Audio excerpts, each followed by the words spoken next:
Hi everyone! Today we are showing entries from the Art Dare from July, and we will be announcing the Art Dare for September. If you are looking to strengthen and flex your art muscle, Art Prof is the community for you. We have tutorials, critiques, and more, and it's all for free. Clara, would you like to get us started? Yeah, the July Art Dare was to illustrate your worst trait and your best trait as personifications. And I wanted to give a shout out to Shant and Jetty, who is the person who invented this prompt.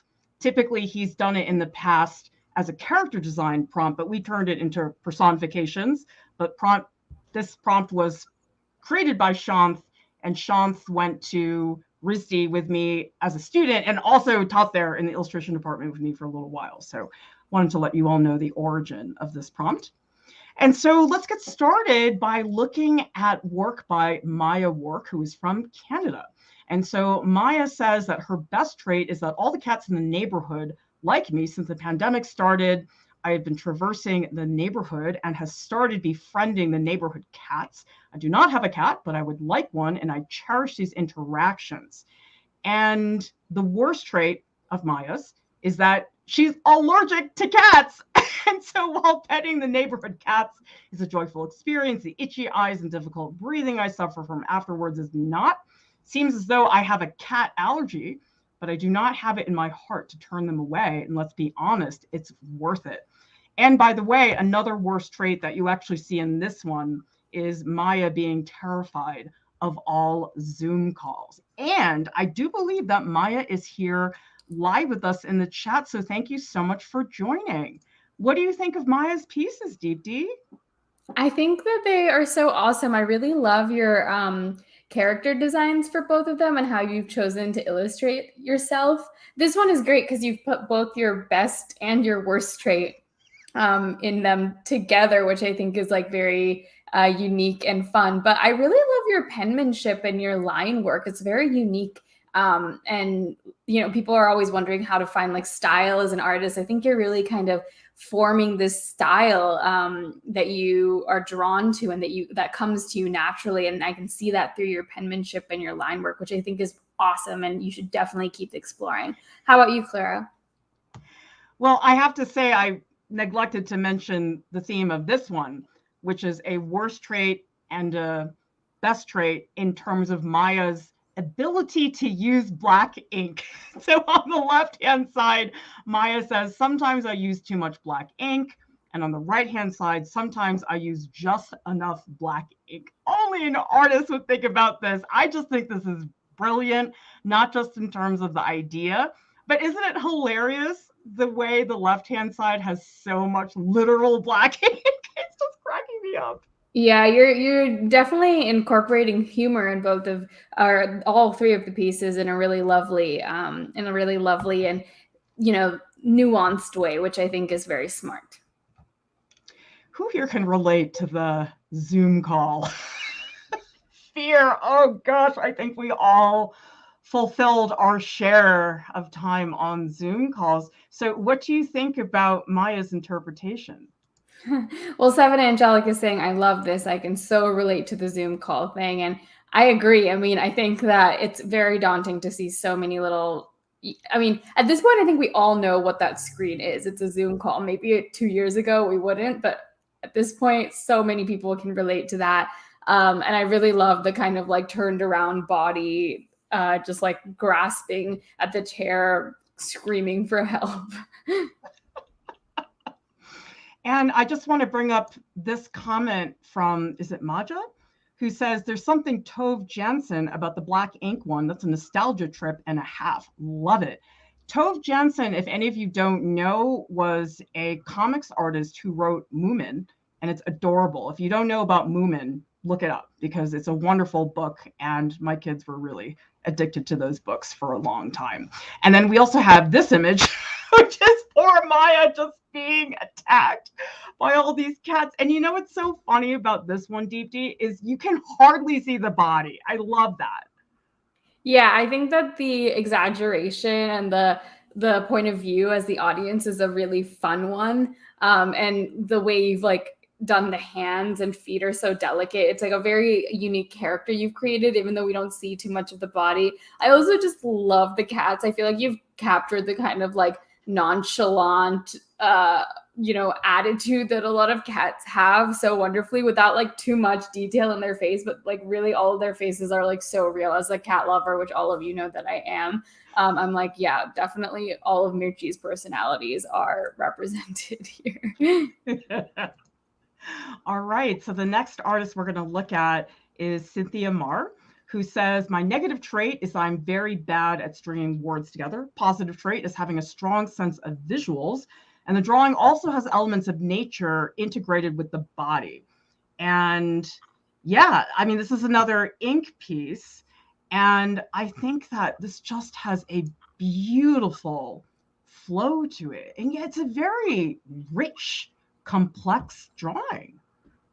Yeah, I think that a lot of times when we're teaching, we talk about like the importance of positive and negative space. And when you're working in black and white, like how a variety of line thickness can really help your piece and help create flow and help create composition. And I think this piece is an excellent example of that. I mean, there's so much variety and line weight, and there's so much use of negative and positive space. It's like a very interesting dynamic composition, and also a really interesting use of just weight, and that creates this like flow that you were talking about, Clara. Another cool thing is oftentimes people think that, oh, if it's very line-based or it's a very graphic image, which doesn't have rendering or shading, that it's going to look flat. But isn't it incredible the way that arm in the upper right-hand corner is just popping out of that page?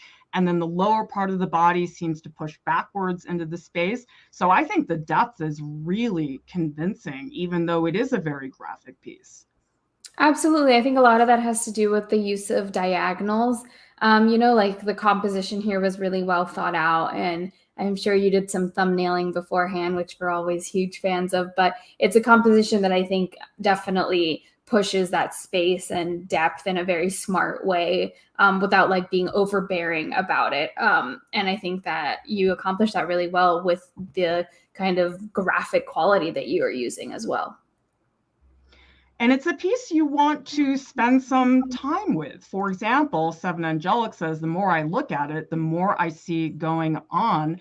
And also Jane says, the script is a very nice touch. So yes, a beautiful integration of bold graphic shapes, the depth and the atmosphere. And also, I love how the image sort of deconstructs at the lower right-hand corner, how it almost falls apart. And yet that's such a beautiful texture against the more bold parts of the drawing.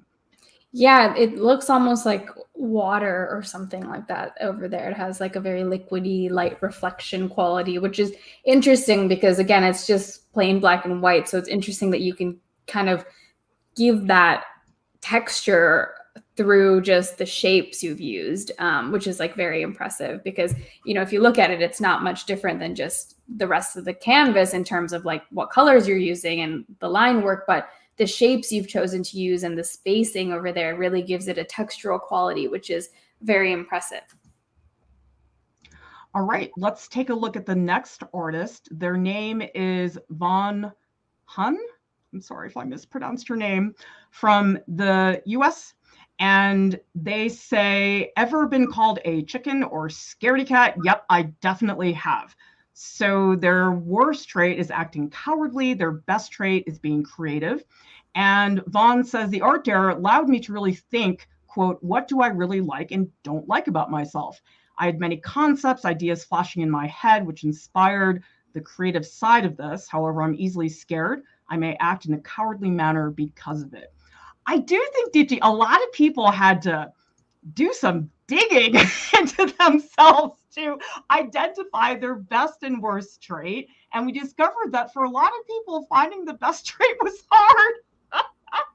Absolutely. I mean, and also it's interesting because I know on our Discord, some people were saying that like they asked their friends and it was really eye-opening to hear what like other people said their best and worst trait were versus what they thought it was. So I think it was, maybe a little bit of therapy too, or the opposite. Maybe they need to go to therapy now after this situation. But This piece, I love the lighting in this piece, especially the illuminated light bulbs and the incorporation of that in the background. It reminds me of Spirited Away for some reason, the film. I think because of this like kind of grandma character and the like lighting of it all just feels kind of like Ghibli-esque to me, which I think is very cool. By the way, I just want to point out that Cynthia, whose work we just looked at, is here live in the chat. And she says, thanks. The bottom right was indeed based of a photo of water. Oh, cool. But I like it because it's not too literal. So that's really fun that you were able to do that. All right. So getting back to Vaughn's pieces, seems like a lot of people, like Ariel says, love that the light bulbs are the foreground and the background. And Samuel says, really like this. It's very vibrant and quirky. And Ayalasi says, yeah, and the creatures do remind me of Ghibli. Well, what I think is funny, Deepti, is there's so many emotions in this piece. Like that poor chicken. It's just so sad. Like I feel so bad for them. The way the hand is like absorbing the face is like very aggressive, but also sort of hilarious at the same time. I think that's also a reason that it reminds me of Ghibli is because there's so many characters that like the character design in your piece is very interesting. Like with the chicken, I'm like, which part is the head? And like what like, you know, there's like it's a very interesting character design, which I think in Ghibli there's, or at least in Spirited Away, there definitely is like those characters where you're like, oh my God, like, you know, they shapeshift and stuff. But also they all kind of ride that line of being like lovable and endearing, but also kind of grotesque and a little scary. And in this one, it's like, yeah, that chicken is kind of really horrific and a little scary. Like I wouldn't want to stumble upon that chicken in real life, but it's also like you feel, like you said, Claire, you feel bad for them and you're like, oh my God, you poor thing. And kind of the grandma too, like scary, definitely very scary, but then like has these two like fun little berets in her hair and like kind of looks like a cool fashion icon. I'm like not sure how to feel about any of them, but I like it's very quirky. Well, I think Vaughn really took advantage of the lighting to establish the mood because it does feel almost claustrophobic. Everything's sort of shoved into this one space, everything's overlapping on top of each other.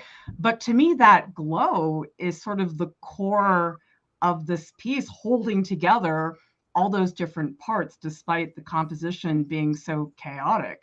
And it's really cool to see how some people chose to do two separate artworks, one for their best, one for their worst trait.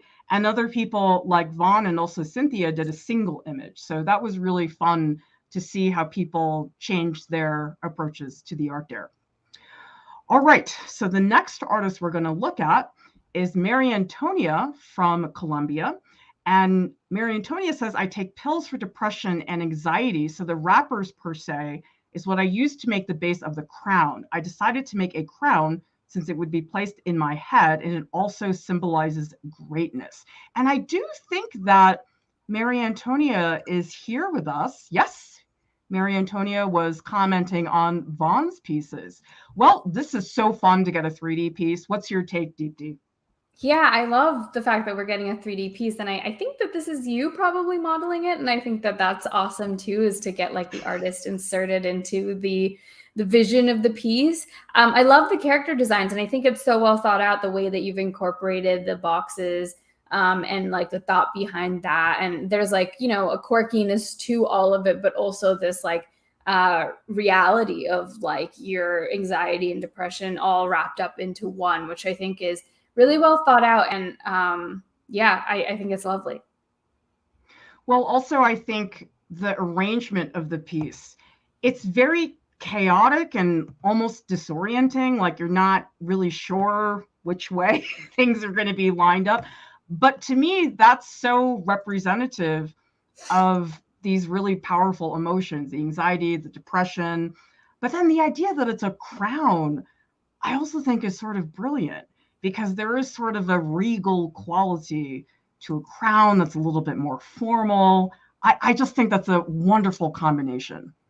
Yeah, we have a comment from Ayalasi that says, carrying your struggle with grace and strength. I think that's like a really nice way of summing up the idea of like a crown. You know, it's like you're holding this thing up and you're using a lot of like grace and strength to hold it up, and it's a beautiful thing, but it's like, you know, a struggle for sure. And I also think 3D is not most people's first response for a lot of these art dares. So I know I get really excited, and I know we did have somebody do a 3D vehicle for this month's art dare. And so good for you, Mariantonia, for stepping outside of a more typical response for these art dares.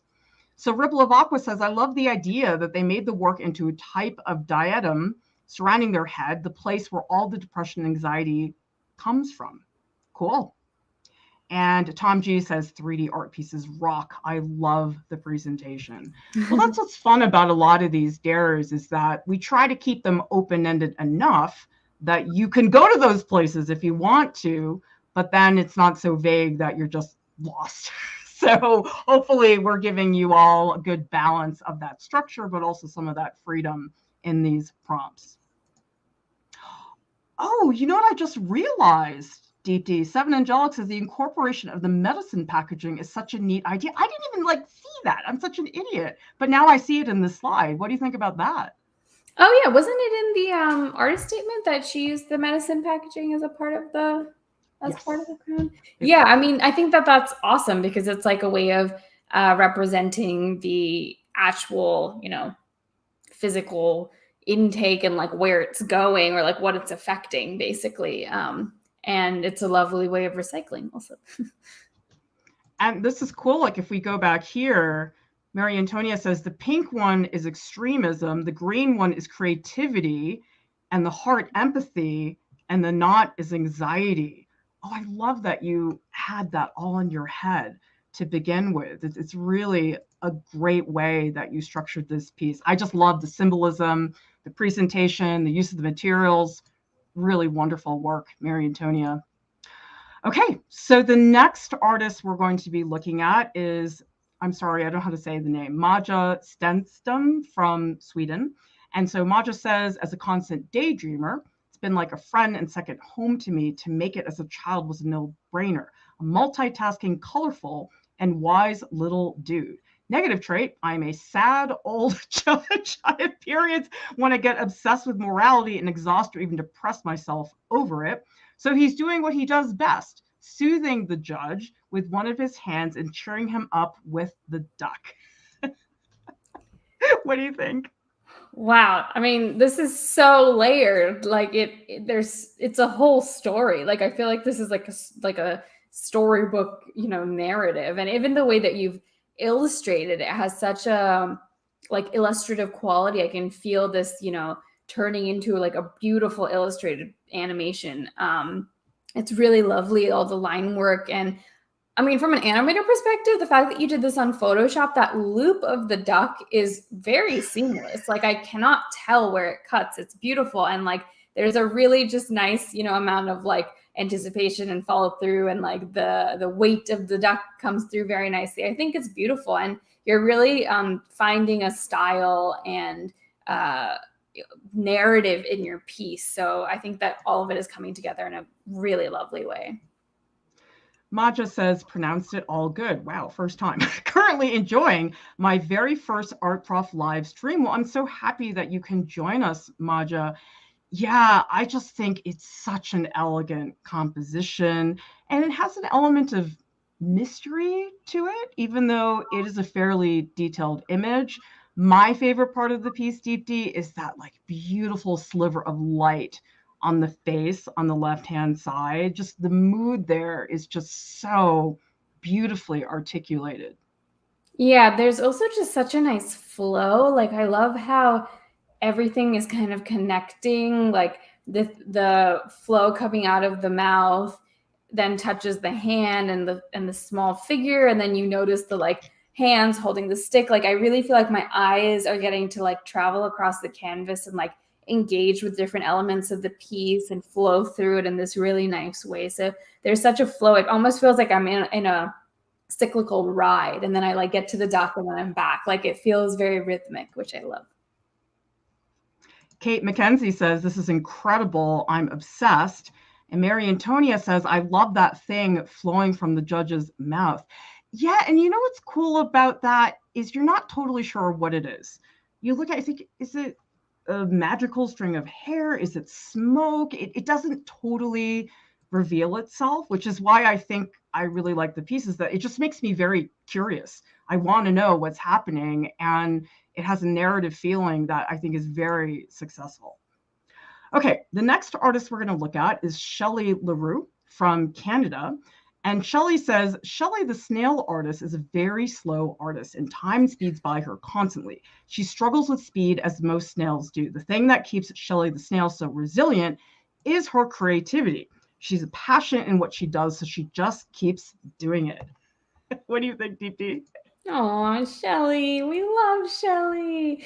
I think this is so just cute, and it's so endearing, and I really just love the like delicacy that you've drawn Shelly with. The color palette is awesome too. I really just love the shell and the textures you've incorporated there, but also the color palette really is like popping, and there's such a nice balance of warm and cool tones just technically, but there's something just so delicate and sweet to the piece overall that really resonates with like your artist statement, which I think is lovely. I think the shell is so volumetric. And I know this because I saw some snails like literally 3 weeks ago, and Deepti and I animated them on the stream. And they really are slow. So you know how there's all these stereotypes about certain animals, and then you meet them, you're like, wow, you guys really are slow. So it was like perfect for this metaphor that Shelly is using for their work. And I think we all need to slow down in our work, don't you think? We definitely do. I think we all need to just take a step back and enjoy life like Shelly is and not let it get bothered. I just love that the snail is so chill. Like, she's cool with this. Like, this is totally fine in such a, I suppose, fast-paced world where people just want stuff done immediately. It's really refreshing to see somebody like embracing that moment, even though it's taking a while. Shelly is unbothered and we love it. For sure. And I really like the shape of the shell and those like ridges that are inside. I feel like that gives the snail shell a lot of personality. It feels a little bit more distinctive for that reason.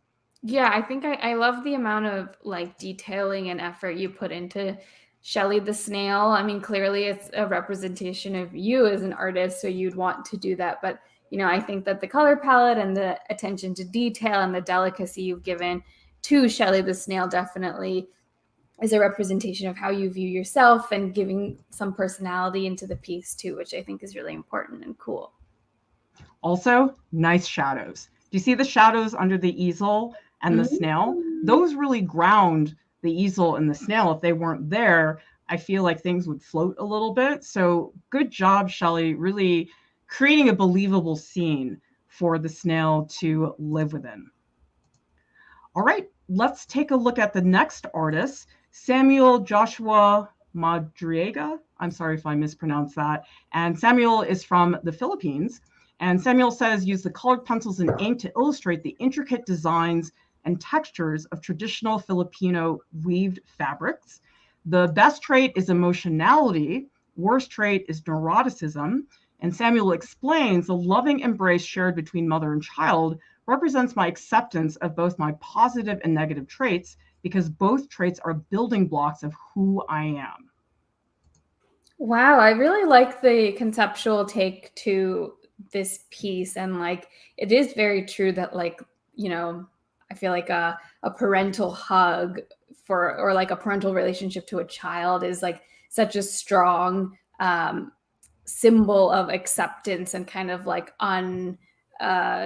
what's the word I'm looking for? Like, you love them no matter what kind of situation. And I think that's a really smart way of kind of representing acceptance and the balance between both of your traits and just living in that and accepting both. Yeah, and we've getting a lot of comments here. Like Kate says, the fabrics are so beautifully done. The color gradient is flawless. Seven Angelic says that cloth looks so delicate and luminous. I just love, Samuel, that you added that to the piece and really made it so prominent, because the thing is, this is not just about the emotions you're talking about. You're also talking about your culture. And I love that it's traditional Filipino fabrics, because it does give the piece a certain specific context for us to understand it in. And that just makes it that much more personal. And it's a beautiful piece. I think you see the fabrics are almost like character on their own. What do you think? Yeah, they really do jump out and kind of have like a illuminated quality to them. Like they look almost like they're glowing. And they feel like almost like they're mystical or magical pieces of fabric that are like wrapping up this mother and child as well, and like protecting them or something. Like they really do, like you said, Clara, have their own presence and act as a character on the page. Well, I think, Deepti, one of the reasons Samuel was able to achieve that effect is that actually, if you look at the figures, the skin is fairly muted. It's not like there's bright, shining light on the faces. And then also the background, which you might not see right away, but I think it's very important. I think it has a darker atmosphere to it. So what Samuel's doing is that by putting the darker, more muted sections next to the cloth does have that beautiful luminous quality. Yep, and I just wanted to point out that Samuel is actually here with us, and he says, thanks. It's been a while since I drew something, and this piece helped me be creative again. That's so exciting. And one of the main reasons we do the art fairs is just a way to, get your creative juices flowing and let you have some fun and freedom within a prompt. So that's awesome. All right, let's take a look at the next artist. This is Rose Weissberg from the US, who says, these figures grew out of relationships and opportunities for self-reflection I discovered when I moved out on my own to go to school. The figure of powerlessness developed from taking the question, quote, what would society consider the ideal young woman, to an absurd extreme. The elongated figures of fashion illustration were my starting point. And the figure of protectiveness reflects a realization that it's my right to feel angry at being disregarded. Main inspirations were Las Vegas showgirls and ballet dancers. So I believe this is the piece which has a sketch first, and then we have the final version here in color, which is oil on canvas. Wow, there's a lot to unpack here, Deepti. Yeah, what a layered artist statement. There is so much, and clearly you've done a lot of research, which is very cool and impressive and shows in your pieces. I mean, I think that the character designs and the figures are so interesting to me. I could stare at them for days, and every little part, like the heel and like the little illuminated knee, it's all just so specific and interesting. I think that I love the just exaggerated, almost grotesque forms that you've created. They kind of remind me of like aliens, even just like, so otherworldly, which I think is really cool. I actually love this sketch. I think that this sketch is so energetic, and the positioning of the body, it's like I am obsessed with the sketch. Yeah, and also I guess I have the wrong media here.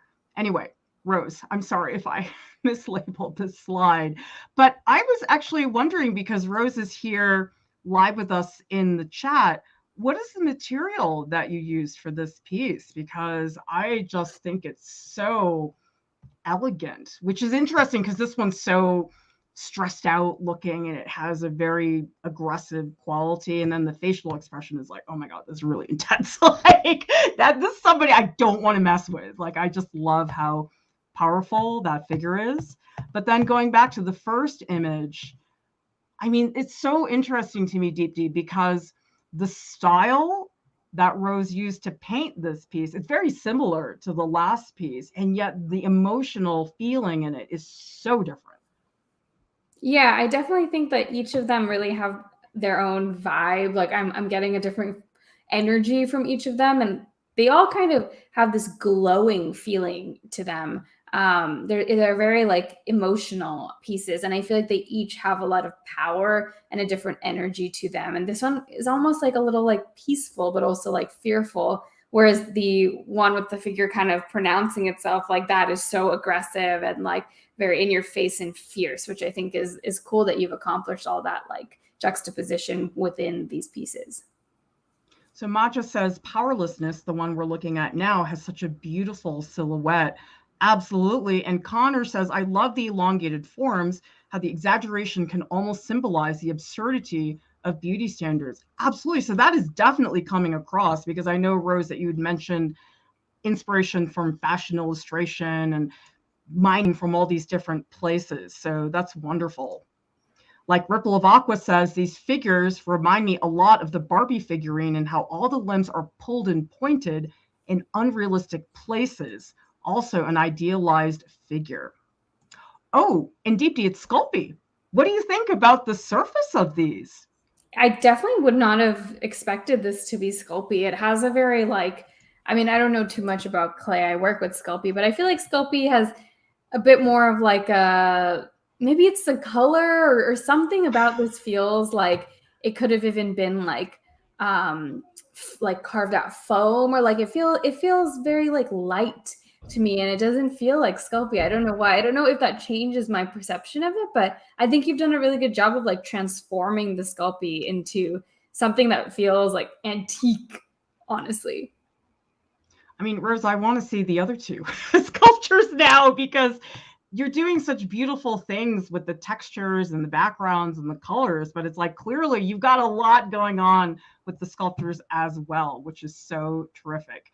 And thank you so much to Ari Dick for the super chat. We always appreciate your support. All right, let's take a look at the next artist, who is Janet Hebert from the US. And Janet says that her positive trait is self-motivation, since I always have been happy to spend time and energy practicing the things I'm most passionate about. For instance, teaching myself Japanese as a teen, or practicing art right now. And the negative emotion is obsessing about many things in my life, especially when they're outside of my control. Obsessiveness keeps doing the same thing over and over in search of perfection. These are great. I mean, I think that you've done such a good job of finding a creative way to show these concepts. I would have never thought to do like someone swinging as self-motivated, but that makes so much sense. You know, it is really like a self-propelling action. And even the facial expressions on both are so telling of the kind of mental state and also the personality trait that you're trying to show. This face is so clearly like excited and determined to get them to continue swinging and go higher. And the other face is so like, frustrated and clearly very, focused and obsessive, like you said. So I think your character design is awesome, but also you're doing a really great job of being conceptually creative and finding unique ways to show these themes. Jane says, that's me. Jane is a nickname. Oh, cool. All right. The names are different across platforms, so I never know sometimes who is who. Well, I have to say that I find these somewhat humorous. And Jane, I don't know if that's your intention necessarily, but I think everything down from the way the words are handwritten, but also, do you notice, Deepti, that the self-motivated character has a little bit of a spark, that they're a little bit of a troublemaker? What do you think? Oh, absolutely. There's definitely like a bit like of a maybe like sinister side, or like that smile is very like, I will beat down anyone that comes in my way kind of like look in their eye, which I think is really funny. Yeah, I think that there's a lot of narrative in these. Like they remind me of storybook illustrations. I can definitely see these characters being in like a book, and are illustrated in a really lovely way that has so much narrative to them.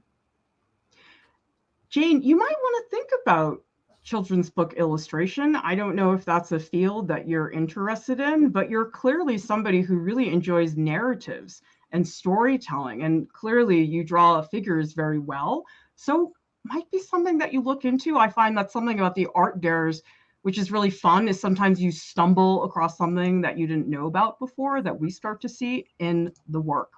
So Jane says, definitely the obsessive one was supposed to be funny. I had more trouble with the self-motivation. Glad the expressions came across. Very cool. All right, I think it's time for us to announce the prizes. Honorable mention goes to Maya Work for her pieces about being allergic to the neighborhood cats. So great job, Maya. a little something about why we chose Maja's piece, Deepti? I think that your pieces were so, like specific to you as an artist, first of all. And they had just a really nice balance of technical skill, but also narrative. And you did a great job of like really exaggerating those personality traits and finding what was like interesting and quirky about them and implementing them on in your pieces. And they're also just so well thought out and really creative and show you as an artist in a really wonderful way. So I think that they're great. Great job. And the prize winner is Maja Stenstom for the Photoshop animation. We were just delighted by the unusual format. We don't get a lot of animated pieces for Art Dare submissions, and a beautifully designed piece, an elegant story, one that really kept us guessing in a way, which is what made it so mesmerizing. So great job with that. And really nice comment from Sletnir, who says, these are all awesome. I've been impressed how all the pieces are so different, but still fit the dare. Yeah, it's very representative of how diverse our community is and how people are really willing to push the same theme in so many different directions. All right, Deepti, can you tell people what is the September Art Dare? The September Art Dare is to create a video short about your art practice. So it can be about 15 to 30 seconds long, and it should be a vertical video. Clara, do you want to talk about maybe like what we're trying to achieve with having people create these and why it might be a good idea for people to create short videos about their art practice? Well, I think shorts are fairly new on the horizon, but I think that they're hot right now. And I think we should all just try it out. I know some people are a little bit intimidated by having to do any type of video because a lot of people don't have the experience. So we're going to give you the opportunity just to try it. And it's only 1 month. You only have to do one to participate. And I just think that's nice to have a little sandbox where we're all doing it together and we're all messing up together, because nobody's born knowing how to cut a great short. And Deepti, isn't it kind of fun when you're doing something you don't know how to do and you're a little clueless, but you know there's all these other people doing it with you? Absolutely. I mean, I think it's a great motivational tactic to get people to explore creating shorts in this environment, because I would not be doing it just by my own self and being like, I'm going to put this out. But if I knew that the whole community was also participating, we were all going to do it together, and we were all nervous, that sounds great to me and is way more motivating. So I think that's a great, starting off point. And we're just going to briefly show you a couple of clips from some of our shorts because we have been experimenting. So we are learning along with all of you.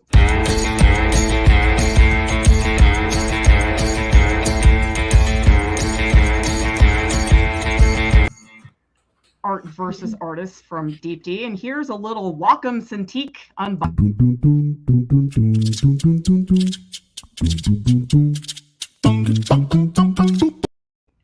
Or if you want to know your artist superpower,